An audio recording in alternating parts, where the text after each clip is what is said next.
Buenas noches a todos mis amigos, mis hermanos, bienvenidos a este precioso tiempo de Maná Live para la gloria y honra del Señor. Qué bueno que pueden acompañarnos en esta preciosa noche. Hoy, 4 de noviembre de este 2020, le damos cordial bienvenida y le voy a regalar un rato para que usted, por favor, comparta esta transmisión con sus contactos y dígales que ya Maná Live está aquí en vivo y en directo. Bendiciones a todos.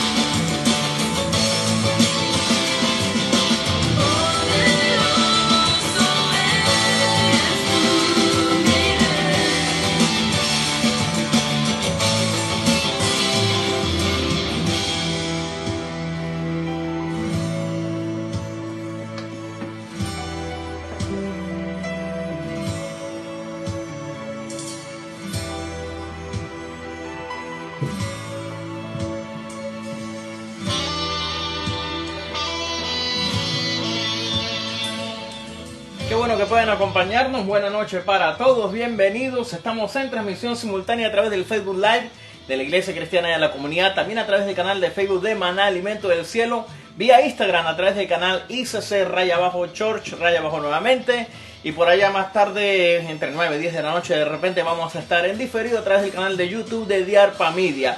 Quiero hacer un anuncio especial.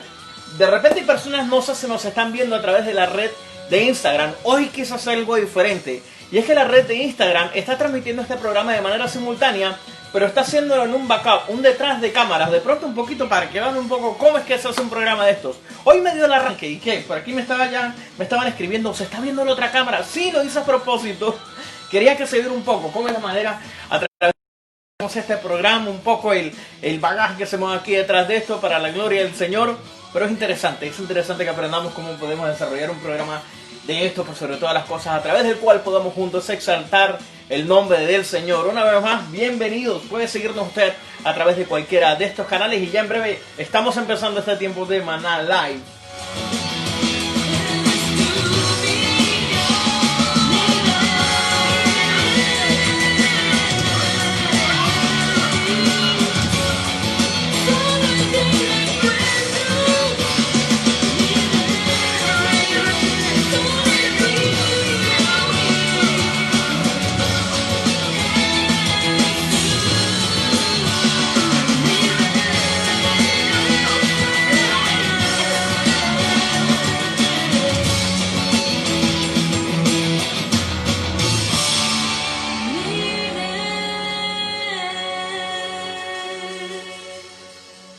buena noche nuevamente para todos, que Dios le bendiga. Si usted está interesado en ver un reguero de cables enorme y todo lo que se mueve detrás de la grabación de Maná Live, usted puede irse ahora mismo y sintonizarnos a través de Instagram, sino que es aquí a través de Facebook y nos acompaña en este programa. Hoy me dio el arranque, me dio un poco la loquera de hacer algo de repente un poquito diferente, a través de lo cual podíamos compartir cómo se hace un programa de estos. Alguien por ahí con alguien compartir en estos días qué es lo que se mueve detrás de la grabación de cada uno de estos programas. ¿Sí? De veras que es una bendición muy grande cuando podemos hacerlos para la gloria y honra del Señor por sobre todas las cosas, y que nos permiten incluso crecer un poco más. Gracias, coronavirus, porque de pronto si eso no hubiera pasado, nunca nos hubiéramos aventado a hacer un poco de las locuras que hoy en día estamos haciendo para gloria y honra del Señor. Saludos si alguien nos está viendo en Instagram, allá en la cámara de atrás. No sé si alguien está por ahí porque no los puedo monitorear.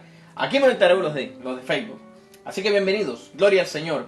Bien, mis amados, les cuento que hoy tenemos un programa bien especial. Como ven, estamos en sentimiento así, americano, norteamericano. Se celebraron las elecciones ayer, día 3 de noviembre.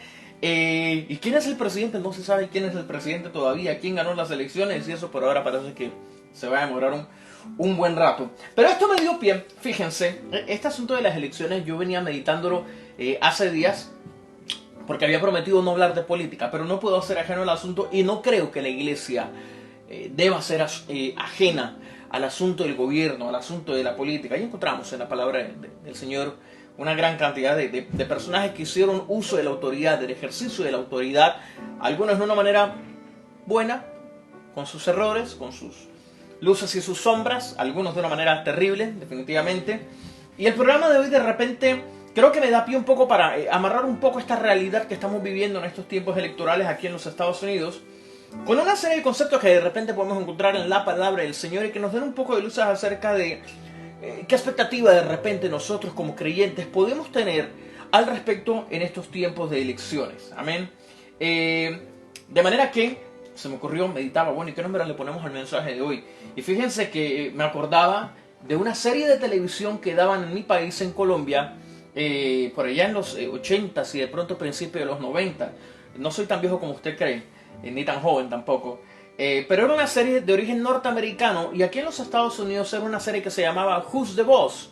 Traducido significa quién es el jefe. Pero en Colombia tradujeron esta serie, y esto me dio el título para el mensaje que vamos a estar compartiendo en la noche de hoy, como ¿quién manda a quién? Y ese es el título que hemos decidido en esta noche colocarle a la palabra que vamos a estar compartiendo en esta noche, que tiene que definitivamente que ver todo con este asunto electoral, con esto que está ocurriendo en los Estados Unidos y con el papel que nos incumbe a cada uno de nosotros como creyentes y como hijos de Dios. Entonces fíjense que dentro de todo lo que ha venido sucediendo a lo largo de la campaña electoral, que si demócratas, republicanos, que si Trump, que si Biden, en fin,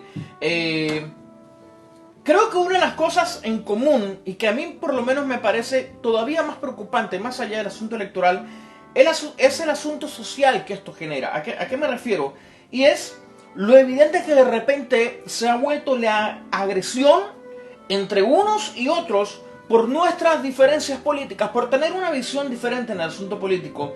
Y esto es lo que nos genera al final es una sociedad sumamente parcializada y agresiva en torno al asunto político, como si alguno de los políticos que están en campaña o que están de repente aquí en la expectativa de quién gana elecciones fuera acaso el dueño de la verdad absoluta.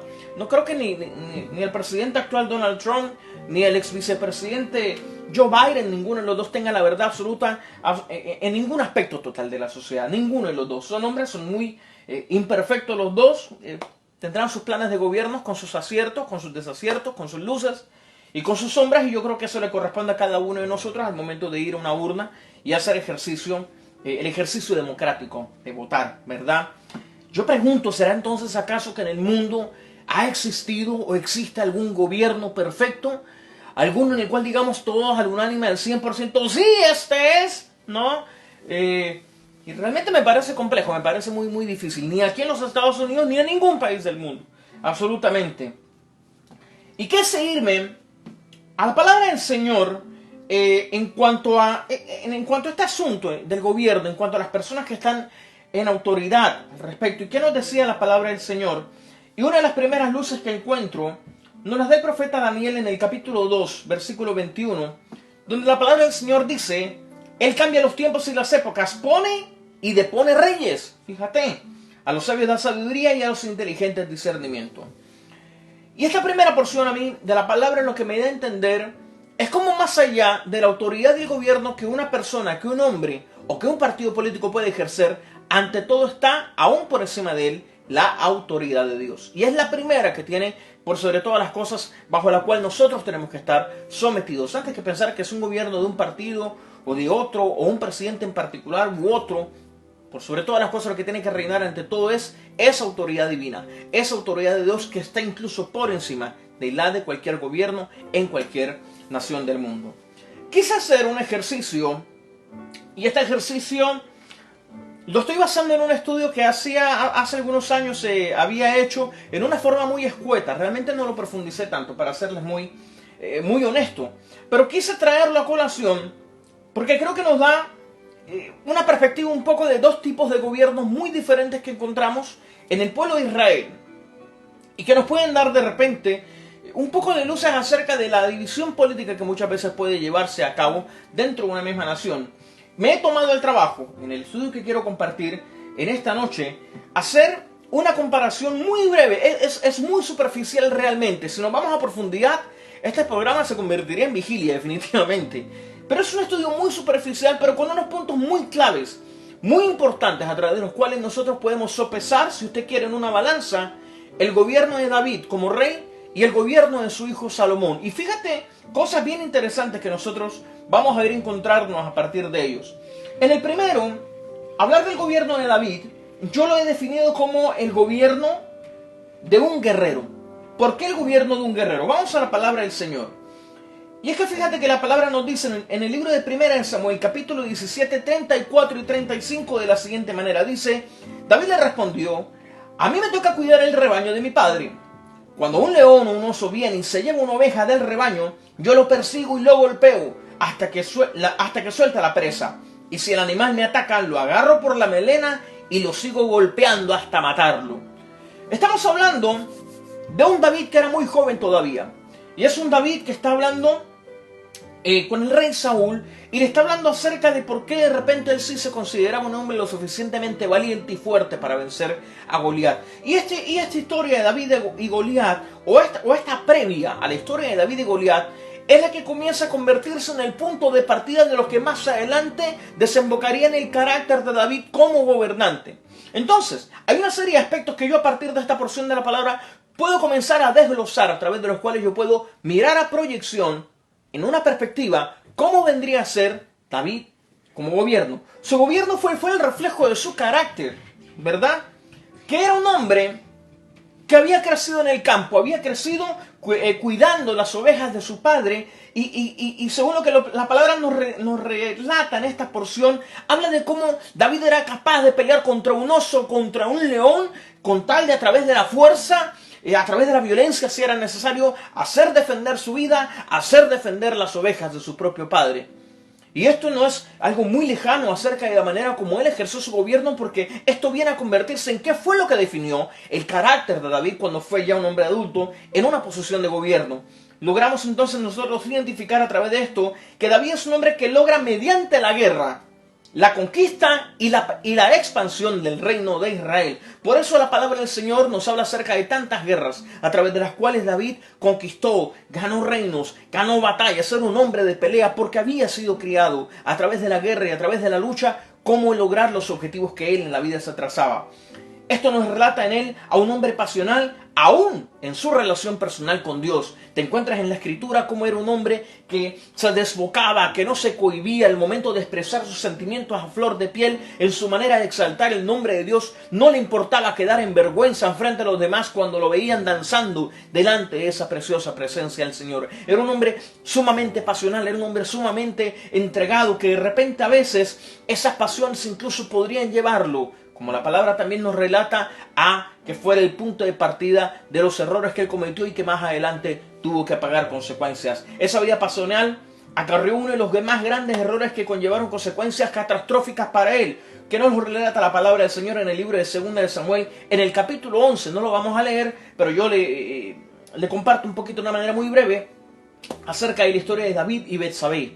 Cómo David es un hombre que aún teniendo un corazón agradable delante de la presencia del Señor, cayó en la tentación, cayó en ese apasionamiento por una mujer, y esto conllevó a que el hombre cometiera unos errores tan y tan grandes que concluyeron incluso que tuvieron como consecuencia aún la muerte de su propio hijo. Parece que nuestro amado rey David como gobernante no era tan perfecto. También era un hombre que aun cuando tenía un corazón agradable delante de la presencia del Señor, también era un hombre que cometía errores, también era un hombre que de repente dentro de su condición humana podía fallar, y los errores de su vida personal acarrearon incluso consecuencias para él mismo y para la gente a su alrededor y aún en el gobierno que él ejerció.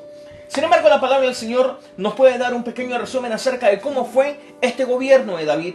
En la palabra del Señor lo encontramos en el libro de Primera de Crónicas, en el capítulo 29, versículos 27 y 28, y la palabra del Señor dice: en total reinó 40 años sobre Israel, 7 años reinó en Hebrón y 33 en Jerusalén, y murió muy anciano y entrado en años, en medio de grandes honores y riquezas, y su hijo Salomón lo sucedió en el trono. Entonces fíjate algo bien interesante, cómo esta porción de la palabra en el libro de Primera de Crónicas nos da prácticamente un resumen, algo muy ligero acerca de cómo fueron los días en los cuales terminó el reino de David. Pero como todo, si tú lo miras, haces una comparación entre la primera porción de la palabra que compartimos y esta última, cómo comienzas a darte cuenta un hombre acerca del cual su gran pasión, su manera, su carácter fue el reflejo de su gobierno, y la consecuencia es esto que nosotros vemos aquí. Muere con grandes honores, fueron más grandes los honores que tuvo, aún por encima de los errores que cometió, y fue sepultado en medio de honores, de riquezas, y tuvo la bendición de que su propio hijo, Salomón, fuese quien lo sucediese en el trono. Este es el gobierno de un guerrero, el gobierno de David, el hombre que comenzó su vida desde muy niño cuidando ovejas, peleando contra osos y contra leones, para terminar convertirse en un rey que a pulso, a fuerza y a base de lucha y batalla logró expandir el reino de Israel. Ahí tenemos un primer tipo de gobierno.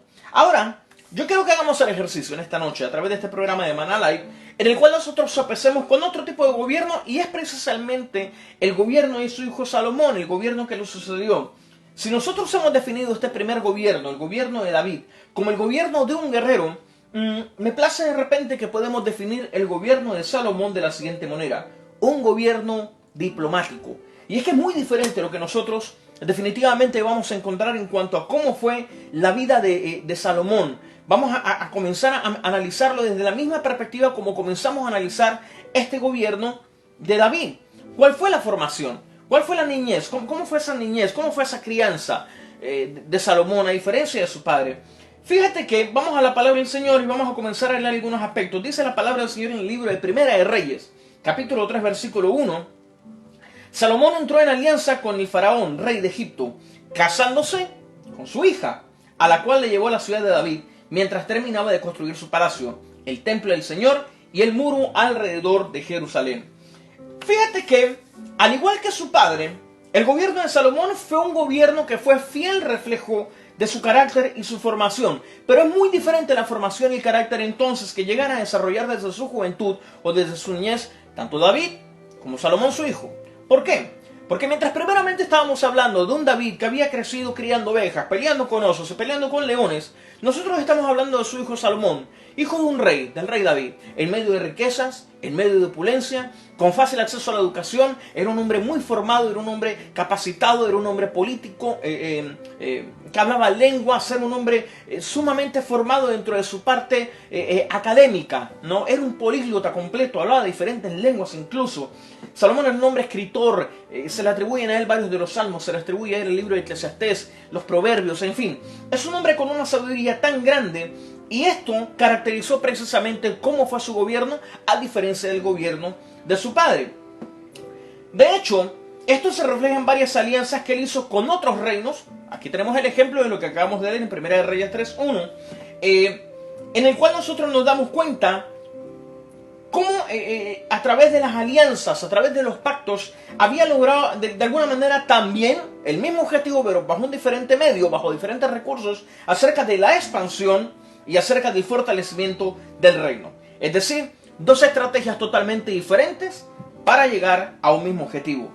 Esto me muestra algo, y es que cuando tú comienzas a comparar lo que David había conquistado a través de la lucha, a través de la batalla, a través de la guerra, Salomón, bajo el mismo objetivo, lo lograba, pero a través de la diplomacia, a través de las conexiones, a través de pactos y a través de una serie de alianzas que llegaba a realizar con otros gobiernos, con los gobiernos a su alrededor. Y esto te da al final, cuando tú logras hacer de repente esa comparación entre el gobierno de David y entre el gobierno de Salomón, que definitivamente no existe una verdad absoluta sobre la manera perfecta para gobernar, ¿no? Que ninguno de los dos tiene una verdad total, que no hay una clave mágica de repente que te diga así debe gobernarse de esta manera y las otras no existen. No, todo varía, todo cambia. La política incluso fluctúa de una u otra manera, los gobiernos, las naciones, todo fluctúa. De manera que no es algo de repente que nos tiene que cerrar ni en nuestros tiempos actuales en esta nación, ni ocurría tampoco en los tiempos de Israel, en dos gobiernos que fueron muy recordados y muy memorables a pesar de sus errores. Una de las principales características de Salomón era precisamente ese carácter, una gran sabiduría, por ejemplo, lo cual fue un deseo que nació en su corazón delante de la presencia de Dios. De repente esta fue una de las características más grandes y más importantes que definieron cómo era Salomón como gobernante. La palabra del Señor nos relata en un pasaje muy precioso en el libro de Primera de Reyes, en el capítulo 3, versículo 9, ese deseo que nace en su corazón. Dice Salomón: da pues a tu siervo corazón entendido para juzgar a tu pueblo y para discernir entre lo bueno y lo malo, porque ¿quién podrá gobernar a este pueblo tan grande? Eso lo encontramos en Primera de Reyes capítulo 3 versículo 9. Entonces te encuentras un Salomón como lleva un gobierno no mediante la fuerza, lleva un gobierno no mediante la batalla, lleva un gobierno no mediante la pelea, sino un gobierno a través de la sabiduría, a través de usar más el intelecto, a través de crear alianzas, a través de juzgar, a través de tomar decisiones, guiado por el Señor en cada decisión que él tomaba. No significa que David no fuese guiado por el Señor. Claro que sí era guiado por el Señor, aún en sus tiempos de guerra y de batalla. Pero son dos gobiernos totalmente diferentes cuando los analizas. Sin embargo, este Salomón, cuya principal característica se había convertido en esa inmensa sabiduría para gobernar y juzgar, no había suficiente. Pues era un ser humano también débil, como lo fue su padre, en su carácter, y esta debilidad en su carácter le acarrió una gran desgracia. La palabra del Señor nos relata en el libro de Primera de Reyes, en el capítulo 11, versículo 4, de la siguiente manera: cuando Salomón era ya viejo, sus mujeres, escúcheme bien, inclinaron su corazón tras dioses ajenos, y su corazón no era perfecto con Jehová su Dios, como el corazón de su padre David. Nuevamente el carácter, el carácter débil, de repente le juega una mala pasada ahora a Salomón. Ya no estamos hablando de la debilidad de su padre con Betsabé, ahora estamos hablando de la debilidad en el carácter de Salomón, que, por darles un dato, de sus mujeres 700 fueron reinas y 300 concubinas. Imagínense tantas mujeres tenía este hombre, las cuales llegan al final a desviar el corazón de Salomón hacia otros dioses, llevándolo hacia una desgracia tan grande como fue la apostasía, apartar su corazón de su padre, apartar su corazón de Dios, no seguir el consejo de su padre de que nunca se apartara de la palabra del Señor. Y esto es lo que ocurre. Algunos de repente consideran que muchos de estos matrimonios que llegó a tener Salomón eran más una serie de pactos por conveniencia con otros gobiernos que por una real relación de tipo personal o por una real relación sentimental. Sin embargo, la consecuencia llegó. Y esto es lo que nos conlleva a darnos cuenta cómo Salomón, más allá de los pactos, más allá de la diplomacia, más allá de las alianzas, de las conexiones que hubiera podido lograr tener con otros gobiernos, perdió la conexión más grande y más importante de su vida, sin la cual no hubiera podido gobernar: la conexión con el Señor. De aquí la necesidad tan grande que nosotros entendamos de que en estos tiempos quien gobierne cada uno de nuestros pueblos, no solamente los Estados Unidos, sean hombres que mantengan, que sepamos que tienen una conexión, una relación personal con Dios. De aquí la importancia tan grande porque, como leíamos en un principio, Dios es el único que tiene poder y autoridad para poner reyes y quitar reyes. Esto me lleva de repente a un interrogante. Y con estos gobiernos tan imperfectos que de repente tenemos, entonces, ¿en quién podemos confiar? No se puede confiar ni en David, no se puede confiar ni en Saúl, tampoco podemos confiar en Trump y parece que tampoco en Biden. ¿Qué hacemos? Pareciera que no hay una lejanía muy grande entre los unos y los otros, ¿verdad? La palabra del Señor nos enseña algo en el libro de Jeremías capítulo 17, verso 5. Dice: así ha dicho Jehová, maldito el varón que confía en el hombre y pone carne por su brazo y su corazón se aparta de Jehová. Esto lo que me enseña es que por sobre todas las cosas, más allá de la elección, del ejercicio del voto que tú lleves a cabo, por sobre todas las cosas, nuestra confianza tiene que estar fundamentada, tiene que estar cimentada en el Señor. Cuando se elige un presidente, cuando se elige un gobierno, no se elige un gran genio, un gran sabio que tiene la lámpara al aire y que brota y sale un genio que resuelve así todos los problemas del país. No, no es cierto. Ningún gobernante en ningún país, ni en este ni en ninguno, funciona de esa manera. Son hombres imperfectos. Los elegimos porque de repente en un momento determinado sus programas o sus planteamientos nos parece que pueden ser soluciones adecuadas a problemas en particulares. Pero ninguno de ellos es perfecto, ninguno de ellos tiene la verdad absoluta y ninguno de ellos puede tener el 100% de nuestra confianza como únicamente se la merece el Señor. No podíamos confiar en el hombre, podemos apoyarlo, podemos estar de acuerdo con sus ideales, pero nuestra confianza por sobre todas las cosas, mis amados, tiene que estar solamente fundamentada en nuestro Padre Celestial. Por muy vencedor que pueda parecer David o por muy sabio que fuera Salomón, su condición humana no los apartó de poder fallar y de cometer errores. Por eso, mis hermanos, por sobre todas las cosas, como dice la palabra del Señor en el libro de los Salmos, capítulo 71, verso 5, porque tú, oh Señor Jehová, eres mi esperanza, seguridad mía desde mi juventud. Si tú estás buscando seguridad, no la busques en un gobierno, no la busques en un presidente. Insisto, puedes estar de acuerdo con una serie de ideales, con una serie de propuestas, pero tu seguridad tiene que estar fundamentada y tu confianza por sobre todas las cosas siempre en nuestro Padre Celestial, siempre en el Señor, sabiendo y entendiendo que por sobre todas las cosas cualquier gobernante te puede fallar, Trump puede fallar, Biden puede fallar, pero Dios nunca te va a fallar y nunca te va a abandonar. No creo que nunca seas la prioridad de un presidente, pero siempre vas a ser la prioridad en el corazón del Señor. Eso tenlo por seguro. Quiero terminar con esto, quiero despedirme compartiendo algo que está escrito en la palabra del Señor en el libro de Romanos capítulo 13, versículo 1. Dice la palabra del Señor: sométese toda persona en las autoridades superiores, porque no hay autoridad sino de parte de Dios, y las que hay por Dios han sido establecidas. Cierro con 2 puntos que tienen que ver con esta palabra. ¿Cuál sería entonces la responsabilidad que cada uno de nosotros nos corresponde? Yo creo que nuestra responsabilidad, mis amados, como pueblo de Dios, ante todo es orar, sea quien sea el gobernante, sea quien quede en la Casa Blanca. La responsabilidad que tenemos como iglesia es esa: hacer ejercicio de una autoridad que tenemos por parte del Señor para bendecir, para pedir al Señor que le dé sabiduría a la persona que esté en la Casa Blanca, que sea el gobierno, a nuestros alcaldes, a nuestros gobernadores, el Senado, el Congreso. Tenemos que orar por ellos, tenemos que levantarnos en oración, interceder para que propuestas de gobierno que vayan en contra de la palabra del Señor no permanezcan, no florezcan, no se lleven a cabo, sino que por sobre todas las cosas sea el Señor quien tome control de las decisiones que estas personas que están en condiciones de autoridad están tomando. ¿El objetivo cuál es? Que cada uno de ellos haga un ejercicio acorde al orden de Dios, pero, mis amados, sin nunca olvidarnos que como autoridad, ante todo, estamos sujetos a cada uno de ellos. Yo creo que si nosotros definitivamente no somos capaces de honrar y de respetar a la autoridad que vemos aquí en la tierra, yo creo que muy difícilmente vamos a ser capaces de honrar y de respetar a la autoridad que no vemos, que es la autoridad del Señor. Es una autoridad que nos cubre por sobre todas las cosas. Así que partamos de ese principio.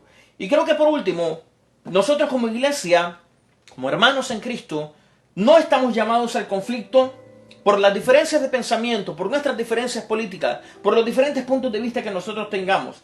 Yo creo que ante todo nosotros tenemos que propender y trabajar todo el tiempo en pro de la tolerancia, en pro del respeto, en pro de la libertad de pensamiento, siempre y cuando este no se aparte por sobre todas las cosas de la palabra del Señor. Siempre estemos sujetos a la Sagrada Escritura.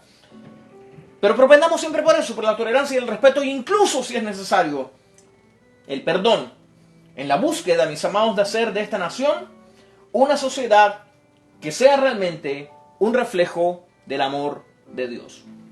Eso es lo que a nosotros, por sobre todas las cosas, nos corresponde.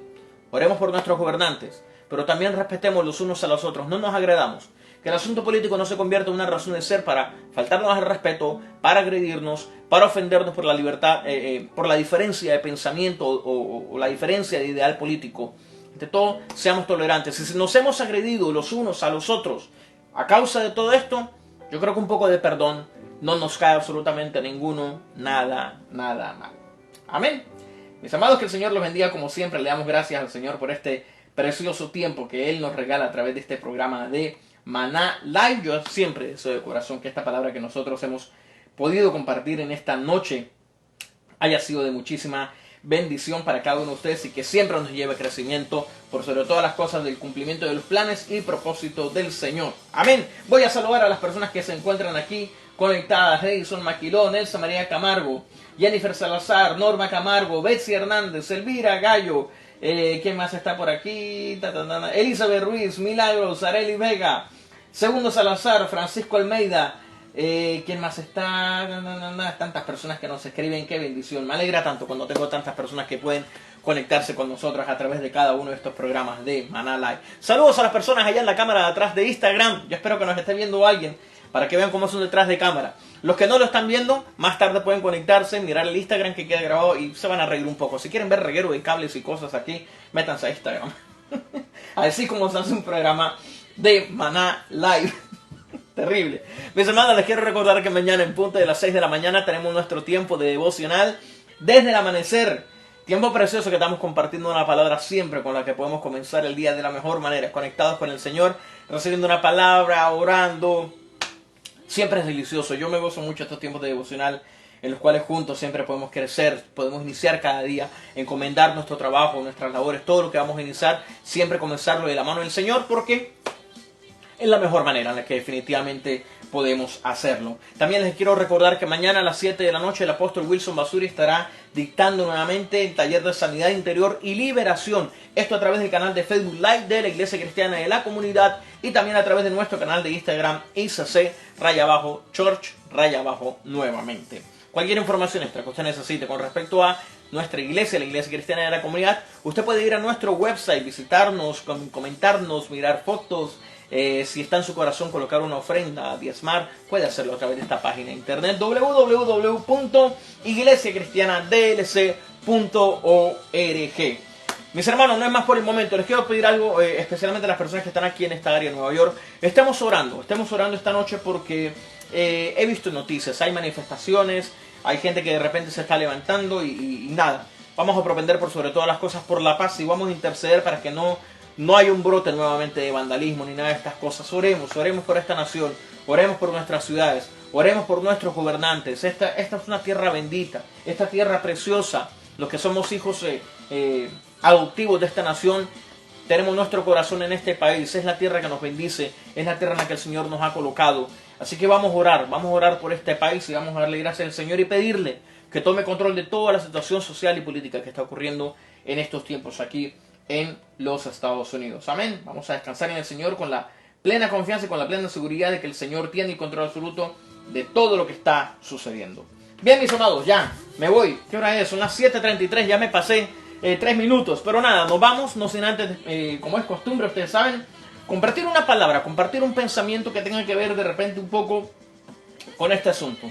Como yo les venía comentando, de repente más allá del asunto político, a mí lo que me invadía más, o lo que más me inquietaba de repente, era precisamente ese asunto con respecto a la manera como la gente se estaba agrediendo en el asunto político.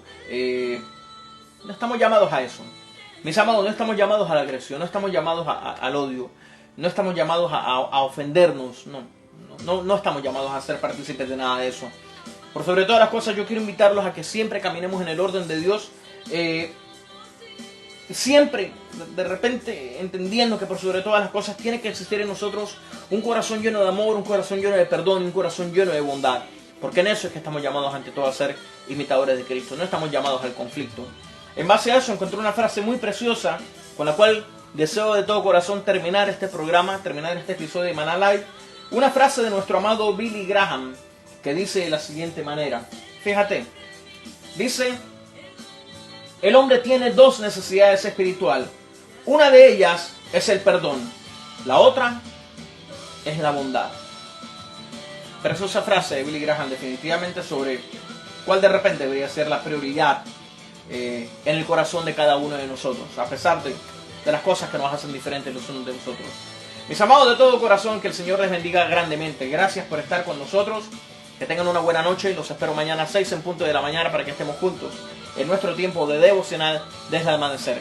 Que tengan una muy buena noche, muy llena de la presencia del Señor. Que Dios los guarde y los bendiga grande y poderosamente. Muy buena noche para todos.